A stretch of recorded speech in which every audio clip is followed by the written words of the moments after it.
প্রাথমিক বিদ্যালয়ে ফুটবল আয়োজনে শিশুদের পায়ে ফিরল শৈশব। মোহাম্মদ হারুনুর রশিদের প্রতিবেদনে দেখুন বিস্তারিত। মাঠ জুড়ে ছোট ছোট পায়ে ছুটে চলা, গোলের আনন্দে ভেসে ওঠা হাসি আর দর্শকের উচ্ছ্বাস, সব মিলিয়ে ফিরে এলো সবার হারিয়ে যাওয়া শৈশব স্মৃতি।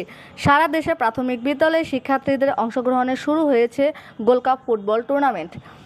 তারাই ধারাবাহিকতার আটপাড়া উপজেলার সুখারী ইউনিয়ন এর সরকারি প্রাথমিক বিদ্যালয়গুলোর অংশগ্রহণে আয়োজিত ফুটবল টুর্নামেন্ট ফাইনাল খেলায় সবুজ মাঠে ছোট ছোট পায়ের দৌড়, শিশুদের খেলার মুগ্ধ হলো গ্রামের মোড়, গোলের আনন্দে কাঁপে চারপাশের প্রাণ। খেলাধুলাই গড়েছে আগামী নতুন বাংলাদেশ মহান।